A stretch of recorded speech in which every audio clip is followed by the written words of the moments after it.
Good evening. It's Monday, March 11th, 2024. Welcome to episode 54 of Porterhouse and Teal Live. Joining me tonight is Bobby and Patrick from the Midwest Preparedness Project. Good evening, you two. What's going on, man? How are you? I'm good. Yep. It's only been 10 episodes since I had you guys on last. I enjoy having you on the program because I like to get your perspective on some topics and different ideas. And, I think there's probably a chance that people may already know who you are, but in case they don't, why don't you give us a brief introduction? And why don't you go first, Patrick? Yeah. First of all, I want to give a huge shout out to my man, Kyle from Nowhere Homesteady. He's in the studio with us tonight. He's our dude in the chair. So first and foremost, there's that. And then I'm Patrick Henry. I'm one of the Gruesome Twosome in the Midwest Preparedness Project. Bobby and I spearhead the Midwest Preparedness Project. We kind of lead the charge as far as getting all the cats wrangled and monkeys on the ship, so to speak. Right on. What about you, Bobby? Well, if you don't know who I am, you're about to. My name is Bobby Spags, and I am the other guy that works for the Midwest Preparedness Project.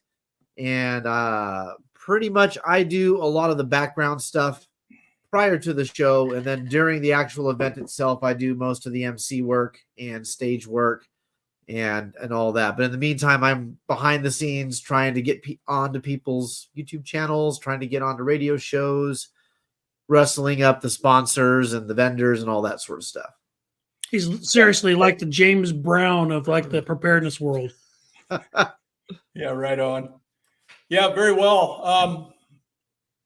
We were having a little bit of technical difficulties before we went on air, guys. So if you are listening to this and we're both coming in clear, just let us know if it's 5x5 or if there's any technical issues, let us know so we will know. But I can hear them fine. I'm hoping that they can hear me fine and things are coming through clear. But just give us a 5x5 on how things are sounding. I brought you guys on tonight so that we can discuss, the upcoming festival that you have coming up, the Midwest Preparedness Project, your spring workshop or festival, if you will.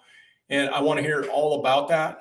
But before we get into that, why don't we kind of pick up where we left off and break the ice with a few questions I got. So if you don't mind, the first question that I'd like to pose your way is, obviously, there's a lot of concern and people are talking a lot about illegal immigration and it's in the news, and I think rightfully so. And both parties, red and blue team, support it, but it's wildly unpopular with the population. And that's not what any of us voted for. And so a lot of changes are going to be happening in the country when you start adding that amount of people in.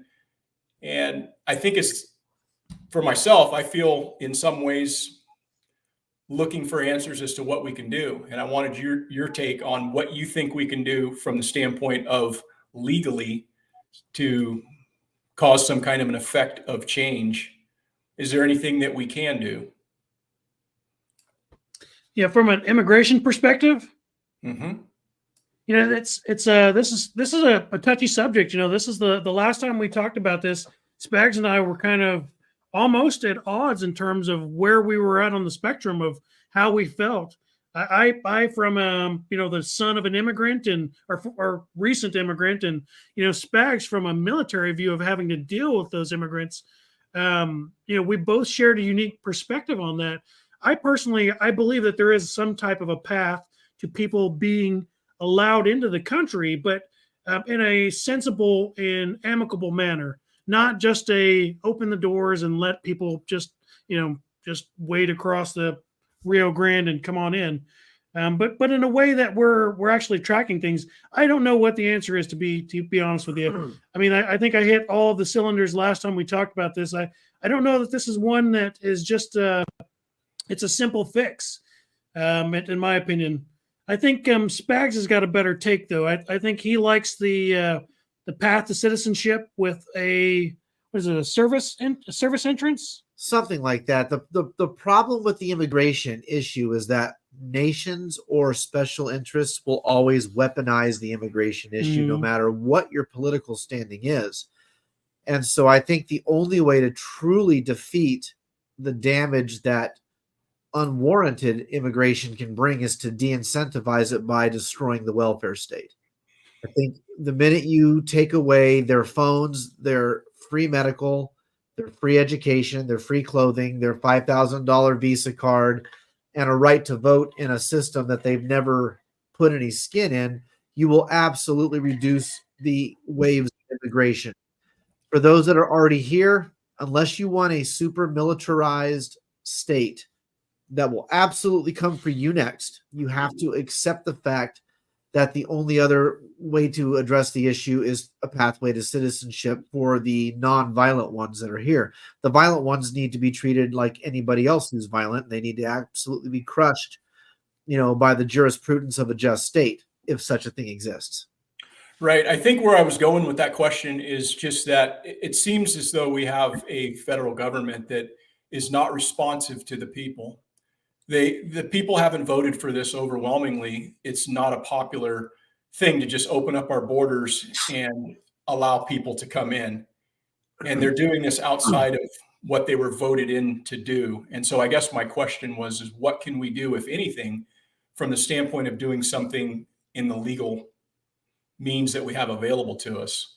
And really the only thing that I can see that we can do is through the vote. But even at that, at this point, it seems that that's kind of in question for a lot of us. So I don't know if you had any suggestions as to what might be some other alternative other than the voting process.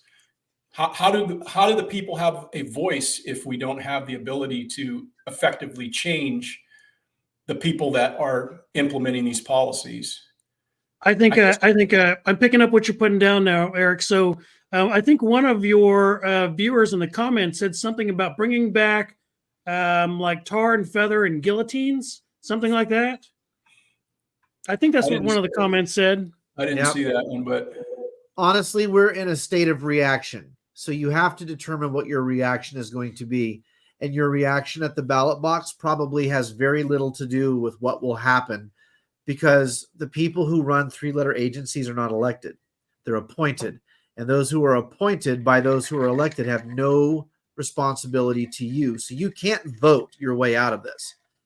So all you can do is be prepared, carry a gun every day, carry extra magazines every day, carry medical equipment with you every day. And every person who claims to care about this issue has to take the responsibility of their own safety, their children's safety, and their spouse's safety on themselves. And at some point it will become that world where what you carry will determine how you deal with this directly. Yeah, I think that's pretty good advice. I think all of us need to be taking our own preparation in our own hands. I think that's super good advice. I just think that for the average person, what they have available to them is through their representatives. And unfortunately, it looks as though both parties just continually never address the issue. And some even exacerbate the issue by encouraging people to come here. And so I think it's very frustrating for the average American person to just realize that, hey, you know what? They're going to do whatever the fuck they want anyhow. And even if we go to the polls and we vote, it's not really going to matter, because even if we vote our side in, our side's still going to fuck us over. And so, I think that's our only legal recourse, other than, like you were saying, constitutionally, we are afforded the ability to carry our own protection and do all of the other things with regard to preparedness. And I think that's one of the reasons why it's important to go to things like Midwest Preparedness Project and network with people and do all of these sort of things. I think that's extremely valuable and sage advice. So, I just wanted to get your guys' take on that, if you had any other suggestions on it. But hang on a second. Let me get to another question for you guys. And this is one that revolves around, I guess, technology and the internet. And that's just that, in the last 25 years, I think we can all say that we've seen things become a lot more integrated with technology in every way, in every facet of our lives. And so if the internet were to go down, let's just say, this is a hypothetical, if the internet were to go down indefinitely, how soon do you think it would be until there would be a large-scale societal breakdown where you're going to have widespread looting, violence without rule of law? Who wants to go first? That's a pretty deep question. Go for it. So the question, as I think I understood it, was how long do we think society will break down post an internetless world? Yeah, how long will it take before society actually goes to that without rule of law type of a scenario if the internet were to go down indefinitely? It goes down and all of a sudden it's not in any way coming back anytime soon. How long would that actually take before the whole scale thing would take a hold in the country? Yeah, I don't know. I don't know that if just the internet, if it was only the internet went down, that we would ever reach that Mad Max apocalypse world. Just the internet alone, that's one thing. But if the internet goes down, satellites go down, phone lines go down, like there's a lot of companies today that are using voice over internet. They're not even using landlines anymore. A lot of people will have just a bank of phone numbers dedicated in their server, and that's really what they're calling from. So, I mean, we have an AT&T line that's brought into my house, but it's dead. I mean, I think Cox brings my internet through it. Most people don't even have wired phones in their homes anymore, but they are still out there. The old landline system is still available, and if it's still up and running, I think people can still make phone calls. They can still order things. They can still go back to that shipping cycle that we were using prior to the internet. But if you take all those things out, you take the electricity, the internet, the ability to communicate like satellites, cell phones, etc. You take that stuff down, you're probably looking at a couple of weeks, 2 weeks to 3 weeks before there's full on anarchy. I mean, your major metropolitan areas are going to break down in the first week, like during Katrina. You saw that took 3 to 5 days, before it was really, really bad. The first day, the cream started to rise to the crop, but by day, 3 through 5, that was that Mad Max world you're talking about. And we were sending food aid boxes to, the Gulf Coast. George W. Bush, he wouldn't even go take a tour of the place, right? It took those guys 3 weeks, 4 weeks. Yep, something like that. Before they even took a tour of, the Superdome and saw all the madness. So, I don't know. I think 10 days tops for internet. And the reason I say that, like you mentioned, a lot of business is now done through e-commerce. So you have people whose small businesses and even their major, think of it, if Amazon goes down, that's billions of dollars of loss within a day. Oh, yeah. But not just that, but how many people are like this 90% of the time of their day and they don't know what's happening around them? And you take that away and all of a sudden they'll look around at everything around them and realize how shitty things have gotten. They're going to see, DoorDash has made it easy to forget how expensive it is to get McDonald's fries. Amazon has made it very easy to forget how expensive it is to get, labels for your label maker. So you take that away within 5 to 10 days, I think you're going to see massive amounts of violence in your urban areas. Yeah, I would actually tend to agree with that. I think, and to your point, Patrick, there are other forms of communication for certain, and I think most of the people in the prepping communities are pretty well on board with that. I think we all have an AM/FM radio stashed somewhere. We all have our ham radio comms, and we all have these other ways that we can communicate should those other systems go down. But I think at large, the majority of the population just isn't thinking that way. And especially with the newer generation, like to Bobby's point, people are walking around with their face like this. They're glued to their phone. That's all they know. They don't even know how to fucking use a dictionary. It's right here. So, I think there would be some real disruption, with that sort of thing happening. And again, this is just a mere hypothetical what would happen, but I think it's interesting to think about because we have become so dependent in so many ways on the technological advancements that are now seamlessly integrated in all of our lives, right? You know, everything that we do, it's all ones and zeros. It's all numbers that just get passed over, you know, fiber optic cable or through the ether. And so it's just an interesting thing when you think about it, because as the generations progress, they're not going to be thinking maybe about the things that we grew up with, landlines and, you know, CB radios and all this other forms of communication. The only thing they're going to fucking know is the internet. And so it's going to be interesting if and when something like that ever happens, because I think it will be, it won't take long, man. I just don't have that much faith in the average person that walks around aimlessly on this planet, you know. So that's my take on it. But yeah, thanks for chiming in on that one, because yeah, something to think about, huh? Yeah. Yep. How many people's EBT are on their phone? Yeah. Yep. Yeah, you'd have a breakdown, but I think it would, again, it'd be dependent upon how quickly all the forms of communication stopped, and people, you know, like that you'd mentioned, don't have what is it, GMRS and FMRS and all that stuff. All those types of bands available to them that are still communicating. Although it's not like you said, the people in the major metropolitan areas, they're going to be screwed. I think that's where the chaos starts first. You know, the Chicagos, the New Yorks, Kansas City, those types of boroughs, they're going to see that influx of, you know, people fighting over the last can of formula before us country folk will. Yeah.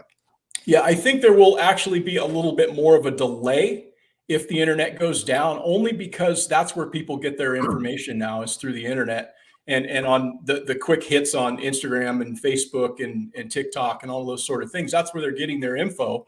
And so when that goes away, you know, it's going to take that information longer to travel to them. I mean, it'll get there, but it's not going to be as rapid as it is now. So I think there will be somewhat of a delay, but at some point it's going to get to them, you know. And when it does, they'll start looking around and they'll say, "Hey, how come everybody's running and taking shit out of Walmart right now? I guess I should go over there too, and get mine, because I don't have anything." Right. You know. So cool. Next question I got for you guys is just a freedom question, because, you know, that's a question that I think gets, or not a question, but just a word that gets thrown around a lot. And I think that it's something that everybody individually interprets as far as what is freedom to them. And I just wanted to get your guys' take on how do you define freedom? Please, my agorist friend. Oh, school these files. I would define freedom as the raw form of liberty. I actually prefer the word liberty to freedom. Freedom is the unbridled ability to do whatever you want to do. Liberty is the ability to do what you want to do up until the point that it infringes upon the liberty of another person. And so while freedom is a catchword, it's a buzzword. And while we all love the word freedom, I prefer liberty, because liberty allows us the ability to exercise freedom without trampling on other people to do so. Mm-hmm. Yeah, solid. What about you, Patrick? Yeah, freedom is a loaded word for me, man. It almost doesn't even make sense anymore. I question what freedom actually even is, because in my opinion, and this is just my opinion, we are all free-range humans living on a giant tax farm. And so the illusion of freedom is what you and I pass as the ability to get in our car and drive to the liquor store and come home with a bottle of booze, unimpeded, unless we don't have a driver's license or insurance or a tag on our car or an up-to-date whatever, fill in the blank, right? Freedom is that ability to be like the Amish and just jump in your horse and buggy. But I digress. Freedom is a loaded word. I don't think freedom really is what most people understand. It's like the meme from Princess Bride. You keep using this word freedom. I don't think this word means what you think this word means. Yeah. I appreciate what both of you guys had to say on that. Quite honestly, it's something that I think people should really deeply think about if they're going to use the word. You know, it's something that we're supposed to be. We're living in the land of the free, right? Well, what the fuck does that even mean? Like you said, Right. what is freedom? And so I think, again, it's something that is individually defined, because there's plenty of people that were walking around with 3 masks on their face and they thought they were completely free. Yep. You know, Sure. there's plenty of people, you know, doing certain things and living in their little area, following all the rules, that think that, hey, I'm free. I'm a free American. I can do all these cool things. But like you were saying, Patrick, it's like, you know, yeah, you can get in your car and drive somewhere. That makes you freer than the guy that's in jail. But look at all the shit you have to jump through in order to have the permission to drive your car. Yep. So it's something that, like, you have to think about. I think if I were to define it from a practical standpoint, it would be basically living my life how I want to live, at least encumbered by others. Yeah. Most notably government oppression from people telling me how I can and what I can't do. But in the reality, like you said, from the theoretical standpoint, it's like, I don't even know if freedom actually exists, because we're all living on this planet following certain rules. We all have to color within the lines. And if we get outside those lines, there's going to be a penalty for that. We're going to be punished. And so you can say anything you want. You have freedom of speech, but there is going to be a repercussion from that. It doesn't come without repercussion. And so if there's a penalty attached to something and there's a punishment, in essence, I don't believe that's actually true freedom.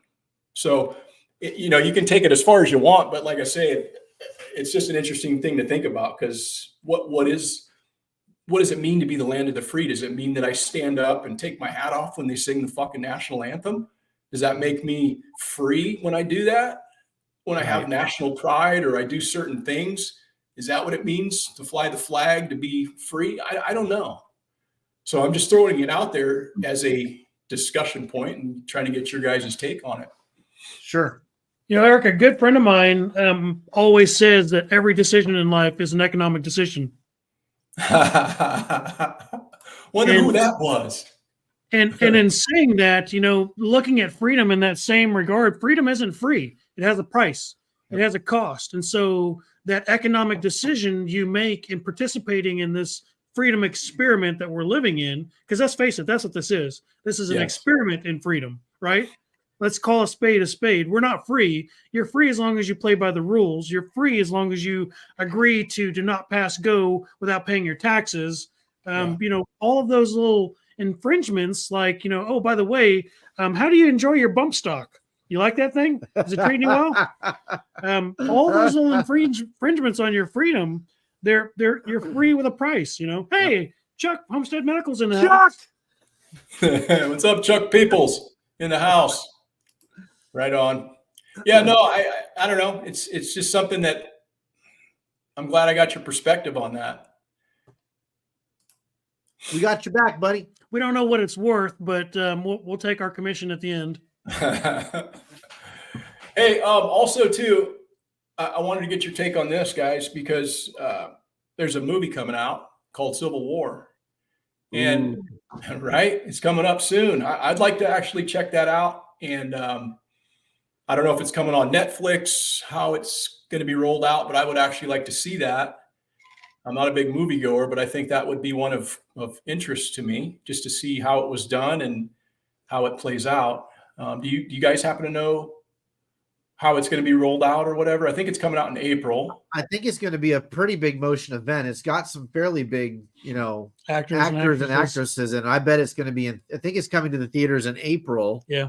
And I have not been this excited to see a movie since I don't know, gosh. Since the Obama movie? No, I actually liked that movie, but I wasn't excited to see it. It was just something that happened and I watched it. But no, I was pretty excited to see The Dark Tower when that came out. And I was smokingly disappointed because I've read the books, right? So I'm hoping that this one doesn't disappoint me, but I'm very excited. Yeah, Eric, I got one question to ask you. Uh-huh. I got one question to ask you. Okay. So what kind of American are you? Me? What kind of an American? What kind of an American?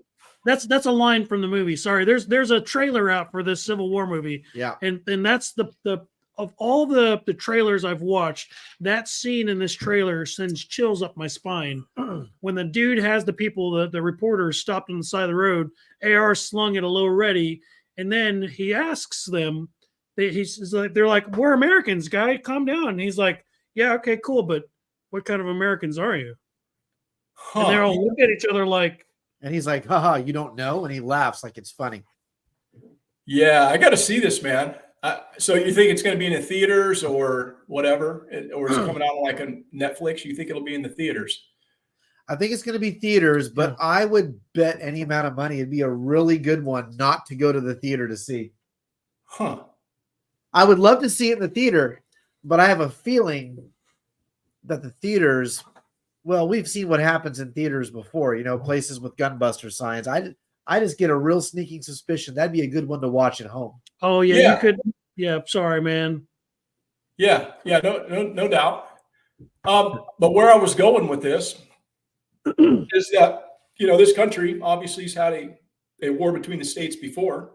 So something like this movie is not really an unthinkable thing that couldn't happen again. And, you know, let's just say, for argument's sake, that 75% of the states or more were siding with more conservative ideologies and wanted to break away from the blue states, the remaining blue states that were aligned with the federal government. So the question is, how do you think that would play out in 2024 and beyond? Ooh. I think it would be a giant fuckfest because, well, let's just face it, there are over several million people of fighting age who have crossed the border and been handed guns over the last 2.5, 3 years. Probably actually starting before that. Who remembers Fast and Furious under the Obama years? Who remembers prayer rugs at the border, right? So just saying, I don't think it would turn out the way most people think it would turn out. I think you would see pockets of violence rising up in places you would never have imagined that pockets of violence would raise up in. And I think that the mighty Republicans and all of their guns would be very surprised how many people would be shooting back. Right. What do But you think? all these sleeper cells aren't going to Chicago. There's already enough chaos in Chicago. They're sending sleeper cells to Kansas City, to St. Louis, to Denver, to Nashville, to Branson. That's where they're sending sleeper cells. Right. Let me take the ante up here a bit for Patrick, if you don't mind. Yeah. Let's just say that all of the states were against the federal government. How do you think it would play out? Federal government's ramming shit down our throats that the American people writ large in all 50 states are saying, fuck that. We want to go a different direction. How do you think that would play out? If all the states could do that, I would probably dance a jig and celebrate. I'd probably cheer. But chances are, California, where you live, probably won't do that. They're probably not going to, you know, jump on the old let's hoist the Jolly Rogers and you know, let's dig through the ditches and burn through the witches. They're probably not going to do that. We're gonna slog along with like a handful of holdouts like Oregon, you know, or California or Washington or probably Maine, you know, Vermont. Yeah. But if all of the states did, I think that'd be a horrific show. I think that would be it'd be nasty because you look what's going on in the Middle East. You look at what's going on in the Balkans and, you know, Eastern, you know, I guess Europe. Yep. You look what's going on over there, and drone warfare is changing the battlefield. You know, the stuff that people are killing themselves. Just go on Twitter today. You can see piles of bodies in the ditches where these guys are just being mustard gassed by a random drone, or some dude is getting sniped with a, you know, $139 thermal from Temu. Lucy, no, hey, sorry. Dogs are awesome. Come here. But yeah, I don't know that it would end well for either side, Eric. I would hate that because you and I both know you've got some dude, you know, that can barely climb up a set of stairs on Air Force One carrying around the nuclear football. You know, you got some dude that can barely remember which kids like to touch the hair on his legs and which kids don't, carrying around the nuclear football. I mean, it's a weird time to be alive. Facts. Yeah, agreed. I totally agree with that.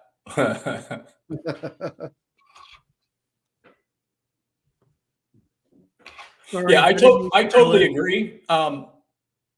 I think that would be a shit show. I think it'd be a travesty. But I think what I was kind of describing there isn't much different than what you see in a place like North Korea, or you see in a place like any other name your full totalitarian state, where it's going to be what the state wants. And that's the unfortunate part about it, because the way that I'm looking at it is it's just a different game now.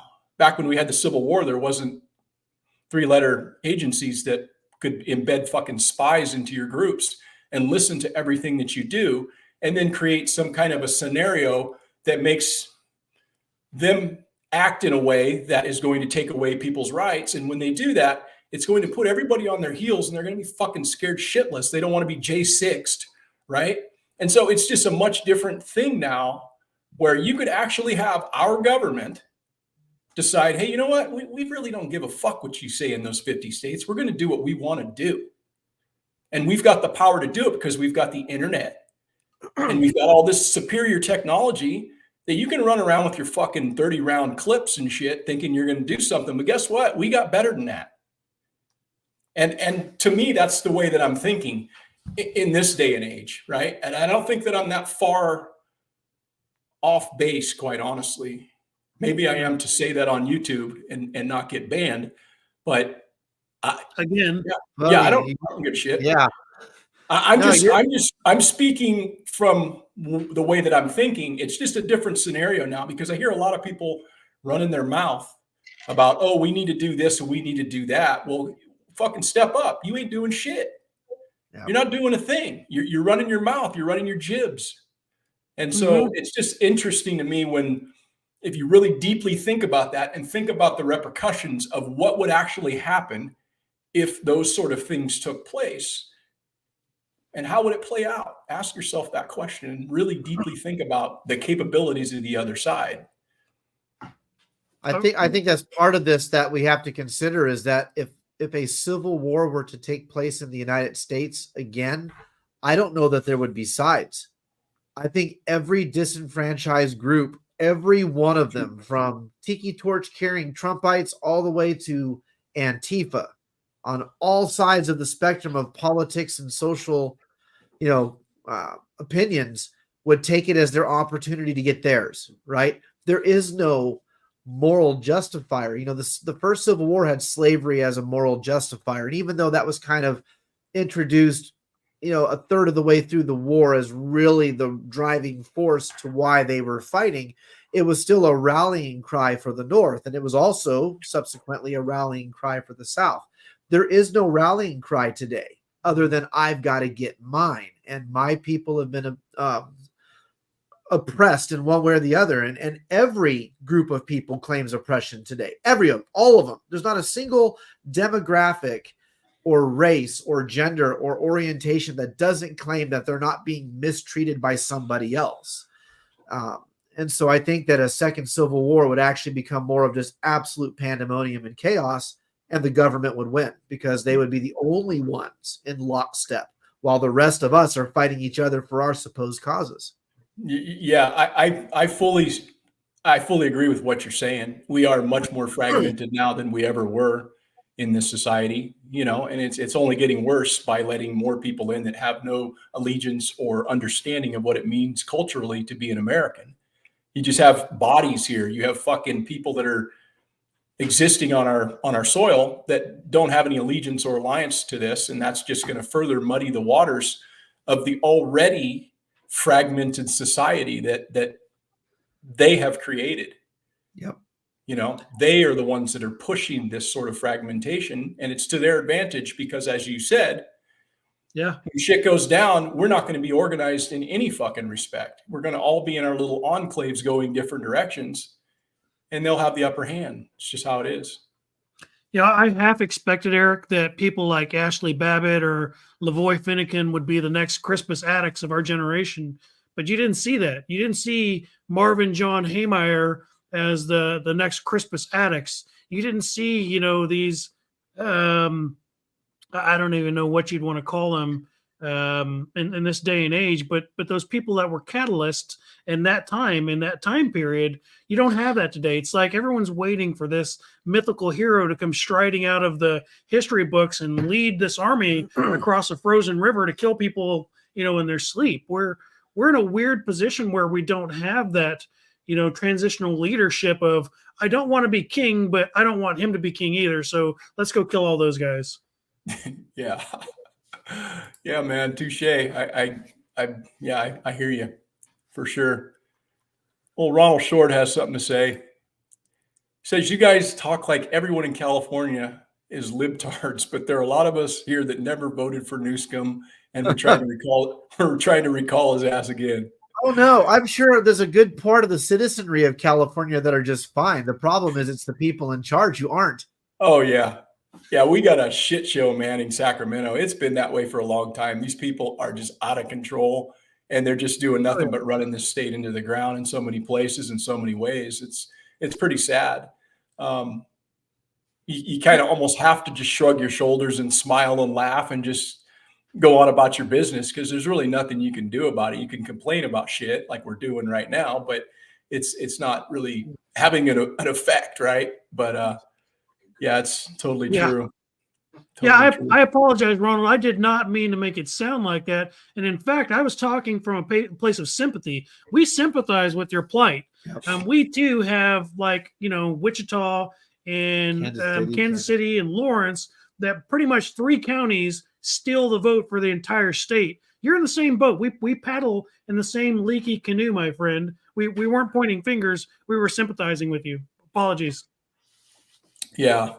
I don't think he took it that way, but I know what he's talking about, because when I go places and you know, when I'm in these circles, I hear people talking about California, and it's a broad generalization, as we all kind of do. We make generalizations about certain people in certain areas or whatever, but there's good people everywhere, and there's a lot of good people doing a lot of good things, living their life in a really, really meaningful way. And I would say that even you know, most people would come to California in some of these counties and some of these places, and they'd realize, hey, this fucking is like just like where I live, man. These people are cool. They're, you know, this is an awesome town or whatever. But when you inject the politics into it, it's like, goddamn, why is your gas prices so much? Why does it cost so much to eat here?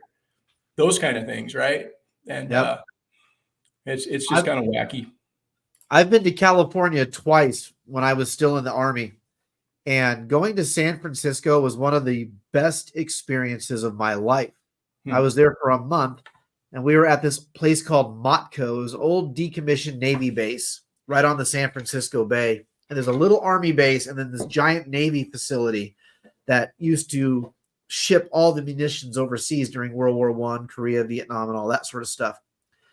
And it was one of the greatest experiences of my life. I will always love California for that reason. California, even if you take the liberals, right? I would rather deal with the California liberal than an East Coast liberal any day, because at least they smoke pot and they're pretty laid back. The East Coast people are high strung, all on you know, benzos and whatever, and they're just mean as shit. So I would still take California over New York any day. Yeah. Right on. So hey, I had a question that kind of dovetails into what we started to talk about a little bit. And I know that, Bobby, you're somebody who's anarchist. And I actually have a genuine interest in knowing how this would actually work societally. Because, you know, I've heard you speak about it. I've heard others speak about it. And to me, it's, you know, it makes a lot of sense in a lot of respects, but I just don't know how it works on a larger scale. But maybe you could, like, say, in an anarchist society, how should society be structured in a way that makes it somewhat organized and civil? The problem with that statement is that there's no such thing as an anarchist society. We have to stop viewing anarchism from the grand macro scale and understand that it's a micro thing. Anarchism is an individual philosophy of, I will not be spoken to in that term, and you don't speak for me. That's all that anarchism really is. if there were such a thing as anarcho-stan, it would look pretty close to what we have now. Anarchists believe in hierarchies, especially if you're not a left-leaning, retard anarchist, which unfortunately a lot of those have kind of, driven the narrative of what anarchy is. All that anarchy means is no ruler. Just like monarchy is one ruler, aristocracy is a ruler of the rich, the oligarchy is the ruler of the elites. All that anarchy means is that there's no central rulers. And an anarchist such as myself believes that central states are the ultimate evil, and therefore we don't really, see very much point in participating in a centralized state. But it doesn't mean that we don't understand that you have to have rules and that you shouldn't have sheriffs and that you shouldn't have, peace officers. And it doesn't mean you shouldn't have, a set of rules and guidelines that society voluntarily subscribes to. The reason anarchy is so hard at a societal scale is because it requires so many people to individually take responsibility for themselves. And until you get to a place where you have good parents raising good kids with good schools, good churches, good businesses, and good governance, you will never have an anarchist society. It's a utopian oxymoron. It does not exist. And so as an anarchist, I adopt the mentality of anarchy as a personal philosophy, meaning that I don't care what anybody in Washington, D.C. says. I will live my life how I choose to. And I live by what I call the non-aggression principle, which says I am not allowed to initiate force. End of story. That's the only rule that has to exist. I can't initiate force. You can't initiate force. It's like playing spades. Spades can't be played until spades has been broken. If you aggress against me, I now have the right to meet that with force. Other than that, force is 100% unjustifiable, which means you can't tax people, you can't eminent domain people, you can't conscript people, you can't put people into places that they choose not to be in. But you're never going to get that unless you raise strong people. And if you don't raise strong people, anarchy is just a pipe dream. Yeah. Okay. That makes clear sense. Yeah, because I was always under the impression that, some folks, and I never really heard you say this, and I don't know that I've ever heard anyone say this, as far as it being a societal construct, if you will, that Right. People, hey, this is going to be this anarchist type of a society. But, as you've explained it kind of clarifies it for me, at least, because it just seems like it could work. But as you said, everybody's got to be in the fucking boat rowing in the same direction. Right. And that's something we do not have in this country. We've got people looking in different directions, heading in different directions, all with their own interests. And you have to have order and rules and punishments if people step Correct. outside of that. And that's just kind of how it is in a larger society where you have all these different varying, difference of Sure. morality and all of those sort of things, right? Right. Honestly, a true anarchist, I used to be what was called an anarcho-capitalist, which meant that I believed that the market forces could fix all the problems that government creates. And to a degree, I would still consider myself to be an anarcho-capitalist, but an agorist is more apt to what I am now. An agorist just simply means that you believe in existing in that gray state between the two, between the centralized state and between the full state of anarchy, because this one will always exist. This one will never exist. But you believe in the tenets and the moral principles of this one while understanding you have to live in this one. So an agorist would believe that you operate in the gray and black market as much as possible, that you cheat on your taxes as much as possible, and that you do as little as you can to participate in systems that you find to be morally apprehensible. Just enough so you don't have to go to jail. But at some point, that's not going to work anymore either. At some point, people are going to go to jail and people are going to get put on train cars, at which point full-on anarchy has to take place. Yeah.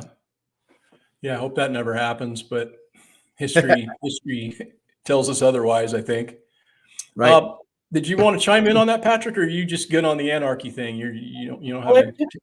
it happens at some point. I mean, if you look back again through history, there's hundreds of examples from, when we started inscribing things in stone through now, where the internet goes down for 10 days and we're killing each other, over the last Starbucks cup. those monuments down. But all those monuments, like Kyle's talking about, that we ripped down, you look back through history and you've got examples of Native American tribes recently pulling off a voluntarism style lifestyle. You have bands of Europeans that put this on. You have the Brehons In Scotland. in Scotland that lived out this voluntarist lifestyle. But again, like Bobby mentioned, until you reach that level of aggression where you have to meet it with equal aggression or greater aggression, that you find that void. And that's where we're at today. It really becomes a matter of, can I stab you from over here before you can stab me from over there? Because again, I don't care how well versed you are in whatever form of government you want to carry on. If you can't keep it, it was never yours in the first place. Mm-hmm. Yeah, good point. I got one more question for you before we get into talking about the project, the Midwest Preparedness Project. And this question is just what you see as the biggest threat to us remaining free people as you see it moving forward.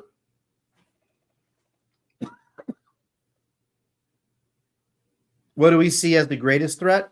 Yeah, what is the greatest impediment to us being free people moving forward? This is a buzzword, and I know that, and I apologize, but the true answer is fascism. Mm-hmm. And by fascism, I don't mean people who vote for Donald Trump. That's not what fascism is. I mean the unholy alliance between large government and corporations. People often ask me, how can you do this, or how can you do that, or how can you use this as currency instead of this as currency? How can you buy this product without fear of retribution? And the answer is that I don't fear my government. I do, however, have a level of fear for corporations. And corporations are the embodiment of big business and government together, creating that weird flesh baby that can absolutely listen to everything you say, so that when Kyle and I are talking about leather, all of a sudden I open my phone and there's an ad for leather treatment, right? To me, that's the greatest threat to individual freedom and to liberty, and all those things we're talking about is the ability for corporations to go unchecked because of their alliance with the state. And when the state and corporations are allowed to listen and do whatever they want to through terms of service, as they call it, that's the largest actual threat to individual liberty as I see it.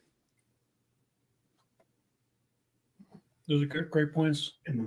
What about you, Patrick? For me, I am in echoing what Spag said, because he hits the nail on the head there. Bam! That's nowhere homesteady. That's the real leather treatment I use. And it's beard balm as well. But for me, the biggest threats, in my opinion, and this is just my opinion, they're really, it's what we're doing right now, Eric.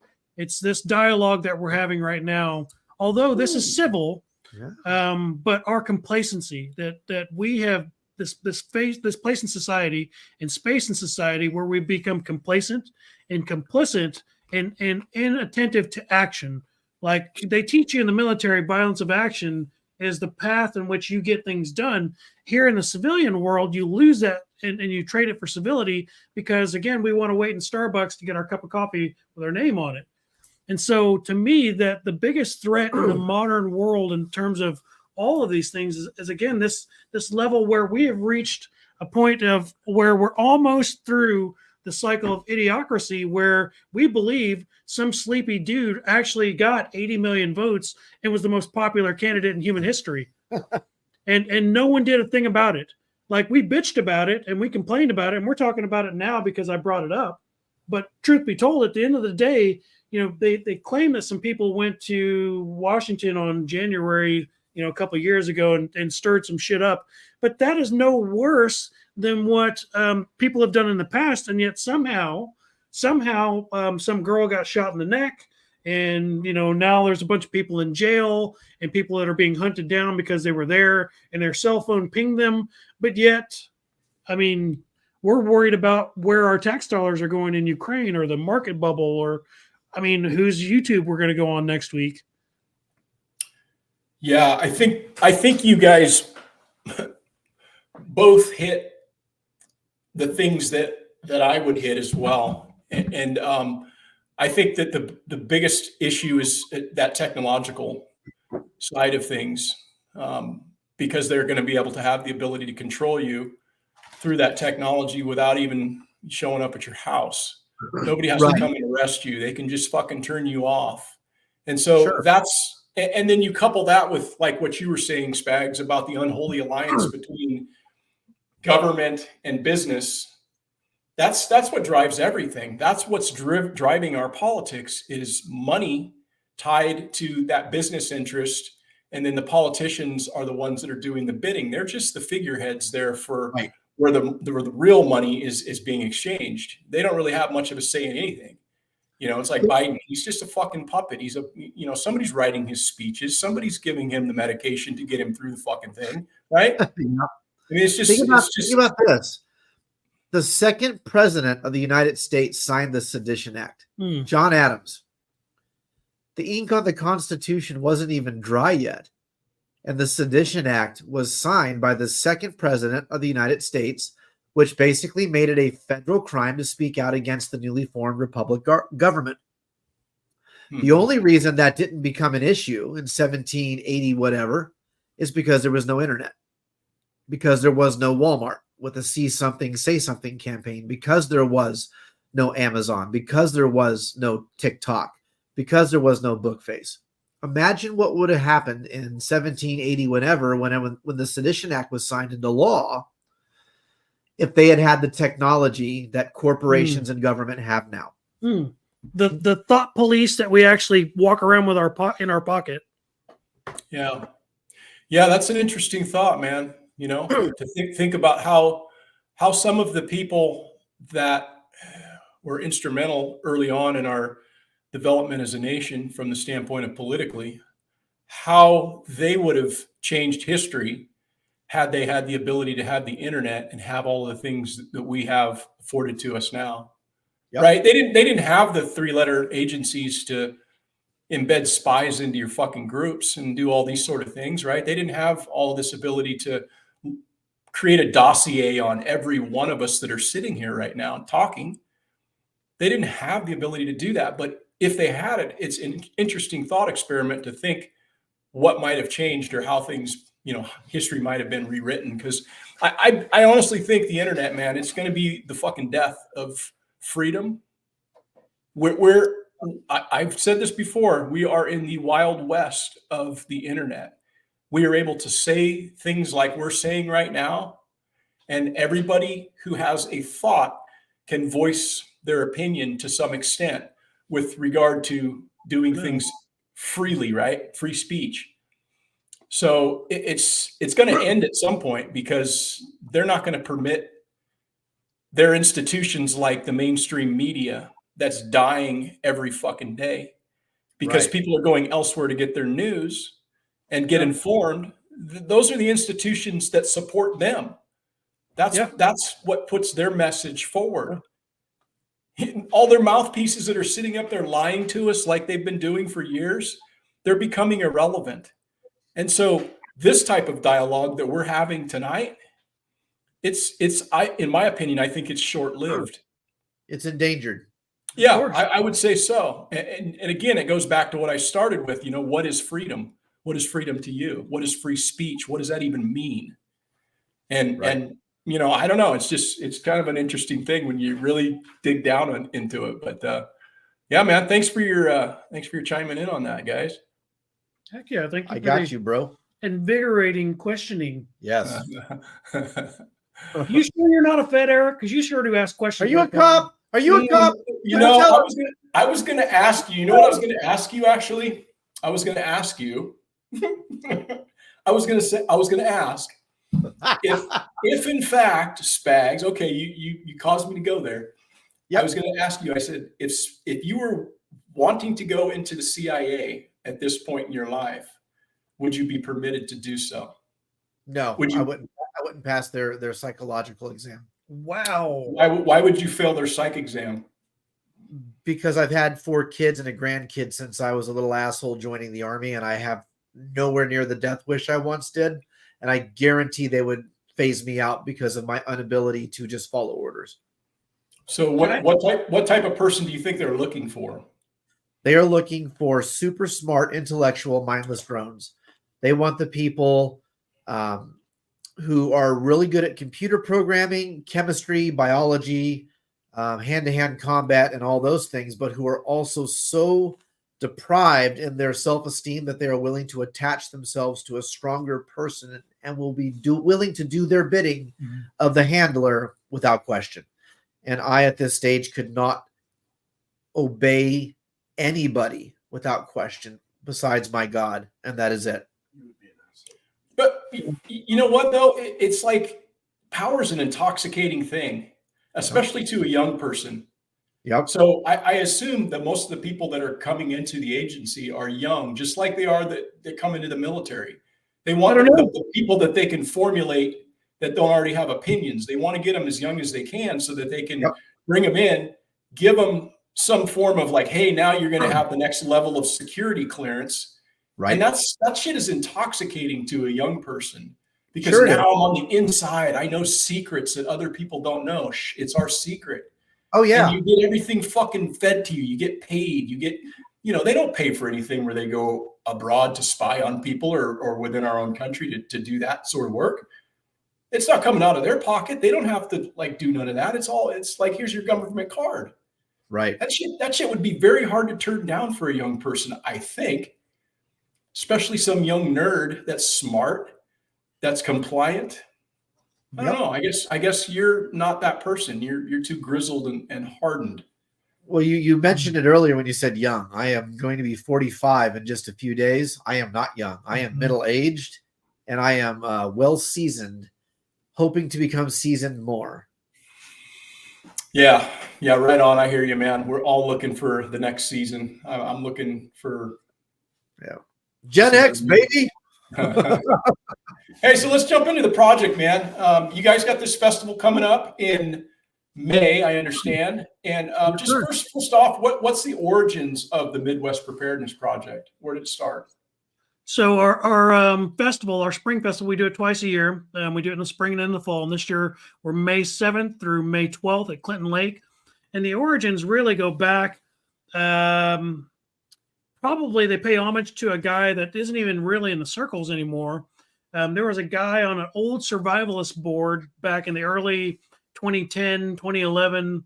It's been a hot minute since we were communicating on this BBS group, and the guy started like a prepper camp out, and then next thing you know, a handful of us got involved, and we started looking at sponsors, and then we run into Spags at the Kansas Preparedness Expo, and then it just evolved into this amalgamation of what it's got now. You got all these amazing community members like Nowhere Homesteady and Tag and the guys over at Life Done Free. You got Angela and Garen at Grumpy Acres, or as we recently have heard them called, Angry Goats Farm.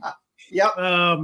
But you have all these amazing community members that started off coming to the camp out, really, and it was just us, like a big family reunion. And then all of us got together and was like, this would be really cool if we invited other people from Bookface or from Discord or MeWe or Freesteading or whatever. And now it's just kind of evolved. And like Spags said earlier, with Spags driving the helm as our, I don't know, what are you, Spags? You're like our big top tent announcer. You're like the dude. I'm gonna put on the top hat, the red jacket, and sing "This Is the Greatest Show." He is. He's like our Hugh Jackman, pretty much. And he's like our Rick James. But that's where it starts. It started with way back in history with Run DMC and me and my boy Mike D. Right on. Hey, I've been to a couple of different festivals now, and they all have their own unique flair and flavor and all that. What sets the Midwest Preparedness Project apart from any of these other festivals? We are family oriented. Now, I love the other festivals and expos and all the things we go to, and I absolutely cherish the relationships that Patrick and I have forged with all these other events that we have been to. We've been to a lot of different type of events, but I think the one thing that you'll find with ours that sets it apart is that we are not event heavy. We start with events on this year. We're starting on Thursday with a new event that we've never done before. But we only have 3 classes on Friday and 3 classes on Saturday. And by classes, I mean speaking, events where we have a speaker come up and talk about something, or a group of people come in to demonstrate something. After that, we have 3 events, dinner on each night on Friday and Saturday. But the event starts on Tuesday and it runs through Sunday. And the reason we do that is because we're more interested in people building community than we are in self-aggrandizement or prepper celebrity. In fact, we hate the concept of prepper celebrity because it's not supposed to be about that. It's supposed to be about, sure, you'll have some strong voices. Sure, you'll have some weaker voices. But the idea is we're all supposed to get around a campfire, libations in hand, playing a game of dub brawl, and just talk with each other and actually get to know each other. And our events, congruently, we have a gal named Christy that works with us who runs all these amazing children's events. She's awesome. During the exact same days that all these adult events are taking place. And a lot of times these events will happen offset from each other so the parents can engage with their own children during these events. They're in the children's stuff. And then if the kids want to, they can sit in on the adult. It's not like church where you have adult stuff and then Sunday school for kids. It's anyone can be involved at any level that they want to be involved in. And as a result, because we're not event heavy, there's far more emphasis and time put on actual building of personal relationships with people. I wouldn't know Kyle or Patrick if it wasn't for this. It's not an expo. It's not something where you have 3 stages or 4 stages. It's not something where you have stuff being broadcast the entire time. We're not charging $100 to people to get in.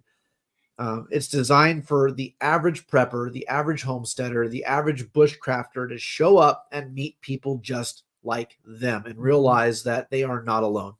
Yeah.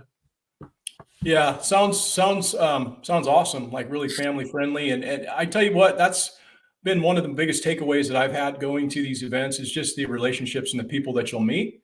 Mm-hmm. I think that that's a very underemphasized or underestimated takeaway that, people will have. And it's the networking. It's the actual meeting of people. It's like you said, spending time with people, getting to know them. I think all those things are super valuable, especially with all the things that we see coming on the horizon, as far as, people talk about, hey, I need to prepare. I need to do this. I need to do that. Well, how are you going to do that by yourself? You're going to need other people to do that with. And there's no better opportunity than you have than to go to try to invest into yourself and go to some of these types of events. So if people are listening and they're on the fence, I would certainly encourage you to give Midwest Preparedness a look. And if you haven't been there, I haven't been, I would like to go. We'll have to see about in the future coming down there and get an opportunity to see what goes on out there in your event. And it sounds awesome. So tell me, how many people are usually there at your event? When I first came on board with Patrick, when Tag brought us on to help run this thing, there was 80 people or so showing up, maybe close to 90. And after Patrick and I jumped on and started implementing some of our strategies, last fall, we were at 287. This spring, we're anticipating close to 400. Yeah. Oh, yeah. That's a big jump, man. Yeah. That's a big jump. I guess from that, let me ask you, where do you envision it going in the future? Do you envision it growing to a certain number, or is some number too big? I mean, could you see this being 1,000 people, or would that just be kind of less intimate to you and maybe not where you want to take the festival? Or how do you envision it moving forward? Yeah, I can see a lot of different versions of this thing, and it's already starting to spill out into the prepper sphere. Like you'd highlighted there a moment ago, Bartertown, which is a component of the Midwest Preparedness Project. It's something that we took away as a spin off of, the alternate economy, that we wish to build here in our community with our mutual assistance groups and all those other things. And looking at it, it's interesting because you have other groups now that are starting to emulate that. There's things out there like our good buddy Local Prepper LP with Prep Stock. is now incorporating a barter town there at Prep Stock. There are several others we've noticed that we've talked to. Bobby and I are in cahoots and in communication with a bunch of the locals here in the Midwest and all the way back out to the East Coast that do similar shows to ours. And they are all incorporating aspects of what we're doing and vice versa. And it's fascinating to me. They say that, Imitation is the greatest form of flattery. Yeah. So having people take, components of what we're doing and putting it out there, I think is just a testament to what we're doing. And to emphasize that, like you asked earlier, I think one of the things that sets us apart in particular is our focus on what you have in the title. It's our faith, that we have in each other. I have faith in Bobby. I have faith in Kyle. I have faith in everybody that's on our staff that does their part. I have faith in the people that show up. I have faith in my wife and all the people that help us pull this off. Our family, we're all like a big extended family. And most people will tell you that come to the Preparedness Project's festivals, after 3, 4, 5 days of integrating, we all smell the same. We're all, we all, oregano and guilt. It's just true. or like bad decisions and bourbon or whatever, but we have all kind of melded and it's like a big family reunion.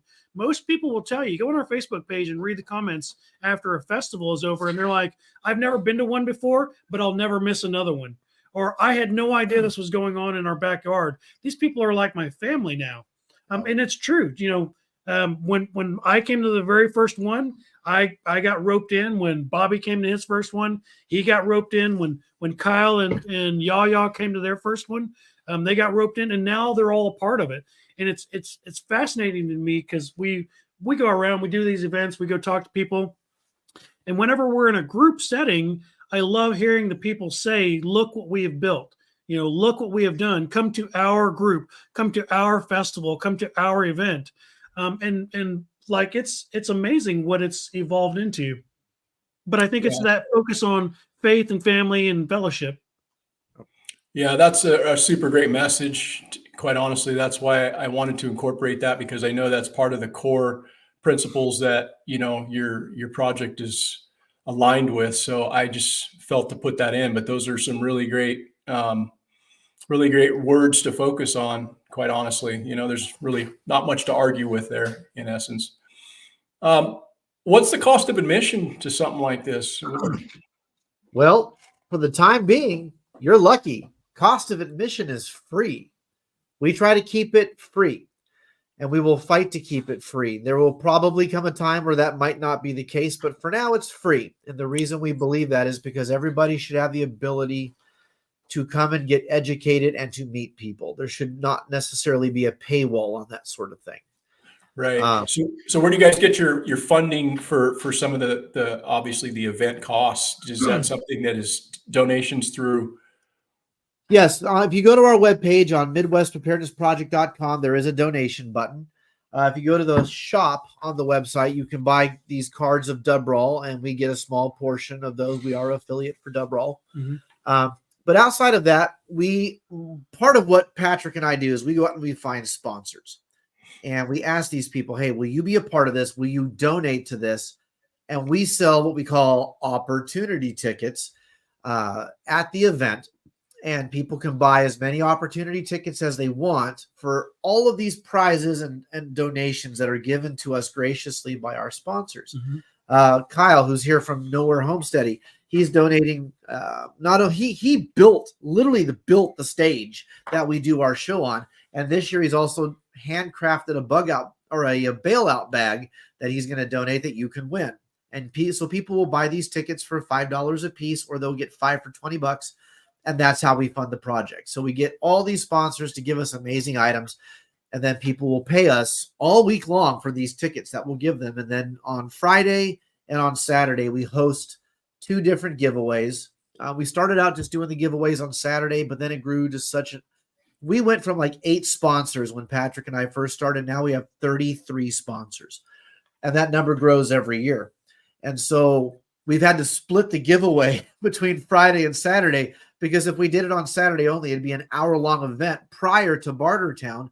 And Bartertown, quite frankly, is the most popular thing that we do. So we can't hold people up for that long. We split it 3 ways because we have kids giveaways Yeah, now too. this year we're doing a kids giveaway before each of our 2 giveaways, and Christy will be managing that, where she gives away items that she's gotten donated to her for the children who participate in children. So they're gonna get to come up on stage and all this stuff and be recognized for their participation in children's events. Yeah. So that's how we raise money at this point, is through donations on the website, through the dub roll and t-shirt sales on the website, or through people giving us items that we then in turn sell opportunity tickets so that they can win them. Yeah, that's fantastic. That's a pretty innovative way to, raise funds so that you can put this type of an event on, because I think that people want stuff for free a lot of times, and I'm not saying that events like this shouldn't cost some kind of an entry fee, but it's nice to not have the ability, or it's nice to not have the requirement to pay to go to something like this. So I think that's a really awesome thing you guys are doing, and pretty innovative way of raising funds. So if people are thinking of donating, go on their website. I put the link to their website in the description of this. So maybe go and donate. And that's awesome, guys. What about, I know that it's kind of a big camp out type of a scenario, right? So you do camping, but what about people who may want to stay off-site? You have something lined out as far as close by, where people, if they had a need to go to a hotel or whatever, would that be an option? Or Yeah. So again, first and foremost, as a good buddy of mine always says, every decision in life is an economic decision.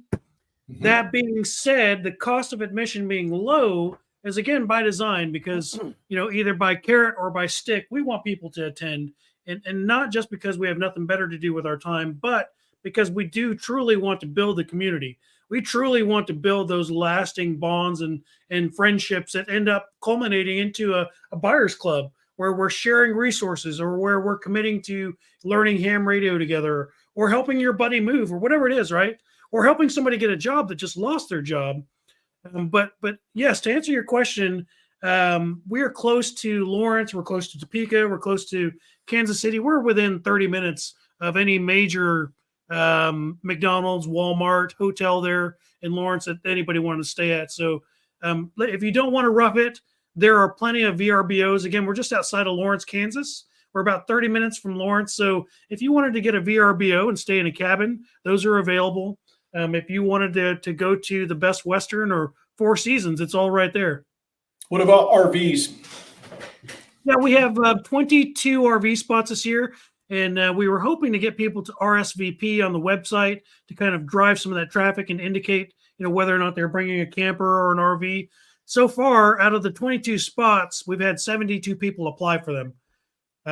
So we probably are going to overflow that, and we're going to end up with 300 or 400 campers lining the sides of the road, or people in the ditches. But good news is we're going to make it work, because that's what we do. Yeah, that's super good, man. I like to hear that. This is your guys' first go around at this site? Yep.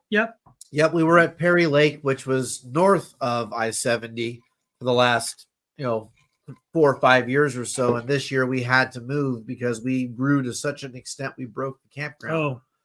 The campground we were at was rated for 50 people. Like I said, we almost had 300 people at this last event. So this one is rated for 500 people, and I think we're probably going to get pretty damn close to that this first go around. Yeah, that's super exciting. If Eric from Porterhouse and Teal would show up, we'd probably break it.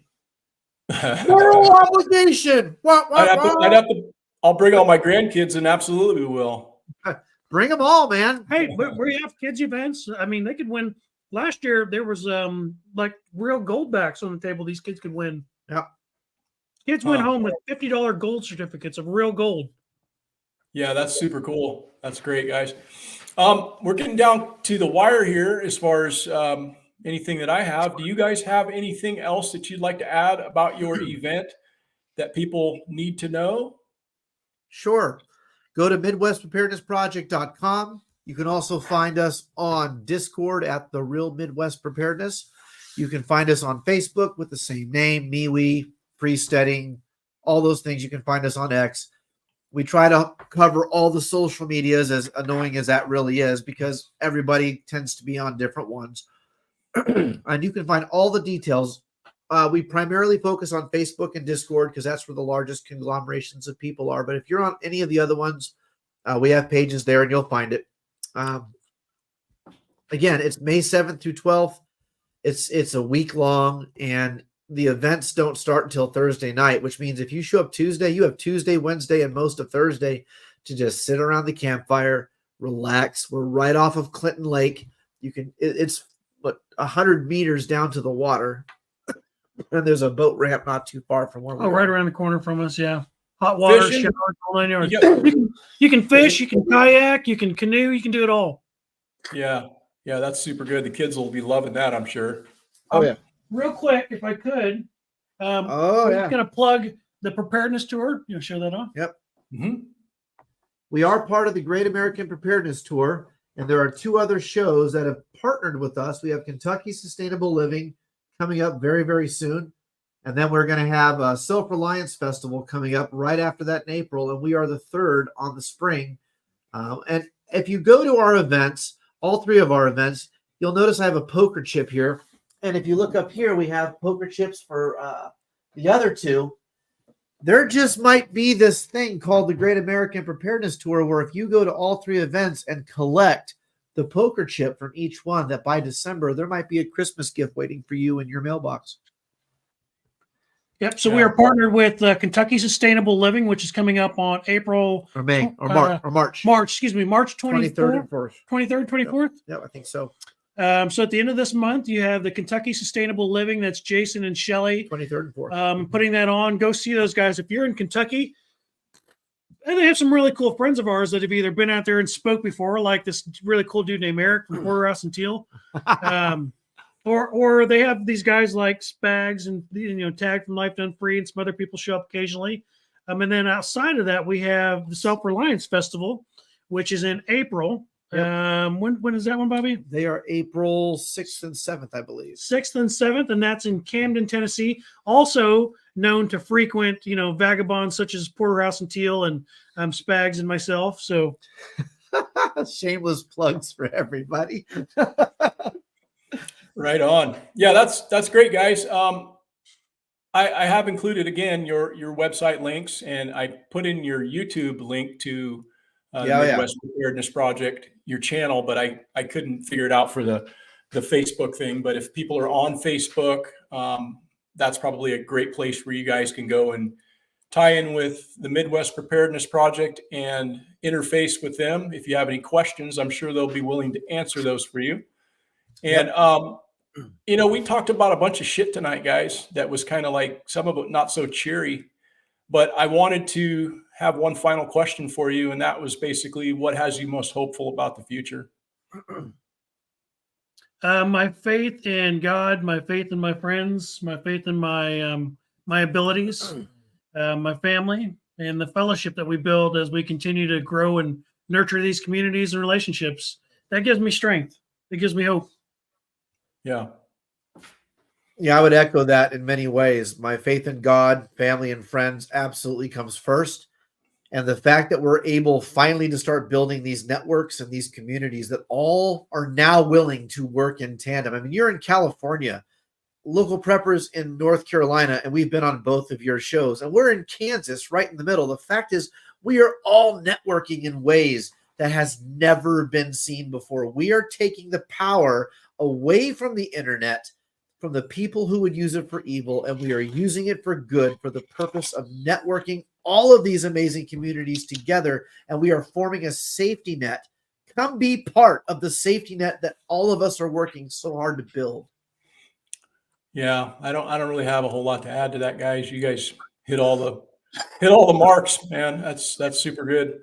I think that's going to wrap it up. And I just want to thank everybody for coming into the chat tonight, and those that will listen to this in the future. You can go and catch it on Audible, iHeartRadio, Spotify, and Google, and just look up Porterhouse and Teal Live, and you'll be able to hear the audio rebroadcast of this. And try to go out tomorrow and be better than you were today. and let's keep moving forward, guys. Really Shout out. appreciate you guys. Yeah, I appreciate you guys coming on and hang out for a second after we kick off here. But thanks again, guys. Thank Sir, you. yes, sir. Appreciate you. Have a good night.